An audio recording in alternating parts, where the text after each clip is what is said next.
Hello everyone, welcome to my another new mini blog. তো আজকে আমরা 3 বোন মিলে যাচ্ছিলাম রথের মেলায়। আমাদের এখানে মেলা বসেছে একটা, তো রথের দিন থেকে বসেছে। আমরা আজকে যাচ্ছি, দিদিরা গেছে আগে, মানে আমি আজকে যাচ্ছি। এই দেখো, দেখাচ্ছি তোমাদেরকে। এইখানে রথের মেলা বসে। আচ্ছা তোমরা বলো তো কারা কারা এই জায়গাটা চেনো?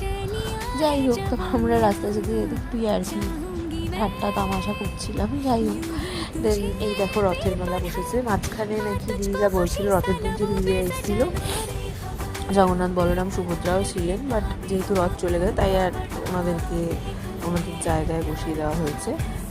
এই দেখো এখানে না, মানে যেহেতু মাঠে কাদা কাদা হয়ে যাবে, কাদা ছিল তাই জন্য তক্তা পেতে দিয়েছে কাঠ দিয়ে, যাতে কোনো রকম পায়ে কাদা না লাগে, নোংরা না হয়। তো এখানে অনেক রকম দোকান ছিল, আচারের দোকান দেখতেই পেলে, তারপর নানা রকম দোলনা ছিল, কানের দুল, কসমেটিক্স, নানা রকম আদার্স এসেনশিয়াল প্রোডাক্টের জিনিসও ছিল। তো আমরা এখান থেকে অনেক কিছু কেনাকাটা করেছি। এই দোকানটায়ও অনেক রকম জিনিস, সব 10 টাকা, 20 টাকা, 30 টাকায় পাওয়া যাচ্ছিলো। খুব ভালো ভালো জিনিসপত্রই পাওয়া যাচ্ছিলো। এই দেখো, এই যে মেলা, অনেক দোলনা ছিল বাচ্চাদের, আমরা কেউ দোলনায় চড়িনি। আচার ছিল, কানের দুলের দোকান ছিল।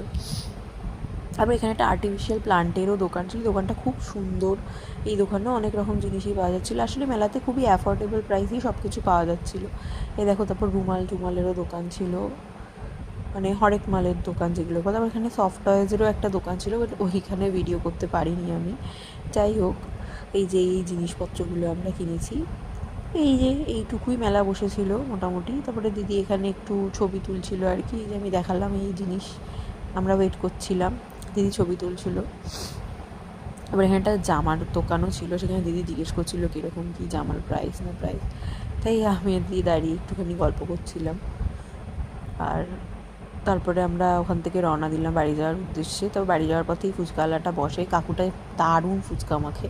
যাই হোক, এই যে দিদি আমি সবাই দেখো, কাকুটা এত ফুচকা মানে এত সুন্দর বানায়, সে ফুচকা খুব তাড়াতাড়ি শেষ হয়ে যায়। তো আজকের জন্য এইটুকুই। তোমার জন্য ভিডিওটা ভালো লেগে থাকে আমার চ্যানেলটাকে লাইক, শেয়ার আর সাবস্ক্রাইব করে দিও।